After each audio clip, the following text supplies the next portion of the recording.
放された最弱勇者、ガチャ進化で無双の頂へ。第53話、各社エルダーンの影を追う。セレスは肩をすくめ、小さく笑いをこぼした。でもね、紹介の後ろ盾を持つ相手に正面から突っ込んだら、面会どころか、1時間も保たずに袋叩きよ。そうだな。ユーマは苦々しくうなずく。紹介には面が割れてる。表向きには動けない。少し考え込み、やがて問いかけた。じゃあ、どう動く？そうね。セレスは机に落ちていた資源を拾い上げ、ため息をついた。エルダーンが持ち去ったのは、最も重要な1ページだけ。でも、同じ時代、同じ技法の文献なら、まだ残ってるはず。削られた部分に近い記述を拾っていけば、欠けた輪郭が浮いてくる。完全に同じじゃなくても、別落を深くして浮かび上がるものを拾えばいい。嘘つきの言葉は辻褄で破綻するけど、文字の欠落は必ず痕跡を残すものよ。理屈は理解できる。だが、イーナはしぶしぶうなずいた。つまり、盗まれたページの形だけでもあぶり出すってことにゃ。ご名答。セレスは皮肉めいた笑みを浮かべ、また別の古文書を開き始めた。それから数時間、3人は埃とこしの匂いに包まれながら、ページをめくり続けた。ランプの灯りが揺れ、時計の針は容赦なく進む。残り1日と半日。やがてある分に目が止まる。月の影は影を飲み、やがて門を閉ざす。ユーマが読み上げる。セレスは指先で文字をなぞりながら解釈を口にした。影つまり三日月の刻印。それを用いることで門を制御するってことよ。刻印を媒介に門を制御する術があった。やはり逆式は存在していた。だがそこまでだった。肝心な構築法や術式の配列はどこにも見つからない。イーナは苛立ちを隠さず、をバタバタさせる。短編ばっかりでこれじゃらちが開かないにゃ。セレスは積み上げた資料をパタンと閉じた。結論、逆式そのものの全容は不明。だけど存在したことは確定。それを握っている学者が月影紹介の庇護下にある。つまり向かう先は決まった。ユーマはゆっくりと息を吐き、椅子から立ち上がる。エルダーン、探し出すしかない。イーナは耳をくくりと立て、にやりと笑った。ほらね、やっぱり捕まえるしかないじゃない。セレスは小さくため息をつきながらも、笑を浮かべた。結局、あなたの直感が正しかったみたいね。文献庫の小窓から差し込む陽光が、切り取られたページの空白に落ちていた。その空白は武士の未来を飲み込む穴のように見えた。港は熱気でむせ返るほどだった。木槌が鳴り、ロープがくしみ、紹介の男たちの掛け声が響き渡る。ユーマとリーナは倉庫裏の影に身を潜め、その喧騒をじっと見つめていた。積み込みが早すぎるにゃ。船が出るの予定より早まるかもしれない。イーナの耳が緊張でピンと立つ。猶予はほとんどないってことか。ユーマが息を飲んだ瞬間、イーナが弓を構えた。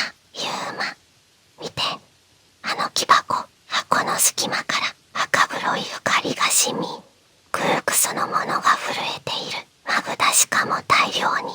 ユーマの表情が険しくなる。あれを北方へ運んだら領地規模の最悪になる。考える間もなく決断は下された。止めるぞ。混乱させるだけでいい。暴れて時間を稼ぐんだ。了解にゃ。二人は目配せを交わし、影から飛び出した。最初の矢がうなりを上げて走る。矢は荷車の車輪を射抜いた。車が激しくきしみ、横転、積み荷が地面に転がり落ち、赤黒い光がはじける。なん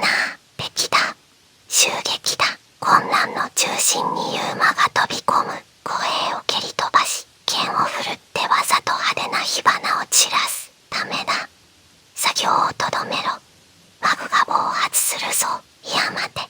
にが叫びが飛び交い、統率が一気に崩れた。イーナは屋根に駆け上がり、次々に矢を放つ。荷車の車輪、カッチャ、ロープ、滑り台代わりの板橋、弱点だけを正確に打ち抜いた。板橋が裂け、海へ沈む。荷車が傾き、マグが散らばる。赤黒い光が火花のように舞い、港中が悲鳴と破壊音に包まれた。最後に放たれた一が巨大クレーンの滑車を打ち抜く。太いロープが裂け、吊り上げられていた巨大な荷が轟き、石畳が揺れ、積み荷の中で光がはせた。作業員たちが蜘蛛の子を散らすように逃げ惑う。もう無理だ。逃げろ。これで半日は稼いだか。いや、もっと。ユーマが息を吐き、ほんの一瞬、勝利の手応えを感じた。その瞬間、港の奥、青年の影からそわりと肌を刺すような気配が広がった。イーナが耳を立て、顔をこわばらせる。やばい。ぐるにゃ。海風を裂くように黒いもやが揺らめく。その中心から一個影が現れた。漆黒の鎧、顔の半分を覆う仮面、紅玉のような瞳が薄闇を差し貫く。血染めの執行者バルド。ユーマの声が震えた。まさかバルドだったとは。噂でしか聞かなかった魔族だが、そのような長身と仮面を見れば一目でわかる。人間の国をいくつも滅ぼした上位魔族。これは戦っていい相手じゃない。こうやってくれたな。小僧一匹でここまで荒らすとは。いや、二匹か。低く笑うだけで空気がねじれ、大気が重く沈んだ。護衛も作業員も膝をつき、呼吸すら奪われる。ユーマは直感で悟った。戦えば死ぬ。いいな。退くぞ。でも急げ。逃げるんだ。ユーマはリーナの腕をつかみ、路地へと飛び込んだ。背後でバルドが一歩踏み込んだ。次の瞬間、港の石畳が音もなく真っ二つに割れた。大地の砕ける音が遅れて耳に届く。逃がすものか。低い声が追いすがり、影が迫る。イーナの矢はもやに飲まれ、触れる前に無産した。ダメにゃ。矢が届かない。ユーマは走りながら叫ぶ。構うな。今ここで死ぬわけにはいかない。二人は必死に走り、倉庫が迷路のように入り組んだ一角へ潜り込んだ。しばらくして、もう気配がふっと消える。壁にもたれかかり、二人は息を荒げた。やばすぎにゃあんなの。反則にゃ。イーナは青ざめたまま震えている。ユーマは汗まみれの手で剣を握り直した。手臭はもう通じない。次に動けばあいつが必ず出てくる。稼いだ時間はたった一日だが、その一日の先に待っているのは逃げ場のない死の戦いだった。その夜、港でユーマとリーナが初頭にも近い妨害戦を繰り広げていた頃、セレスは町の反対側、灯火がまばらに灯る学者街を歩いていた。足取りに迷いはない。だが、目元には冷たい計算がにじんでいる。古文書の切り取りどう見ても偶然じゃない。切り取り方があまりに几帳面だった。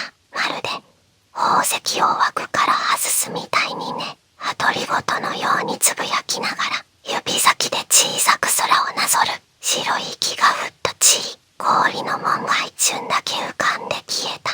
切り取られたページは間違いなく学者エルダーンが所蔵していた。セレスは軽く眉を細め、冷たく笑う。やっぱり表向きは善良な学者、裏では商会の片棒を担ぐってわけね。はあ、典型的。なぜ偏屈で名高い老人が商会とつながるのか。答えは最初から決まっている。根牛、資金難、計算式よりよっぽど単純だわ。皮肉を吐きながらセレスは目の前にそびえる屋敷を見上げた。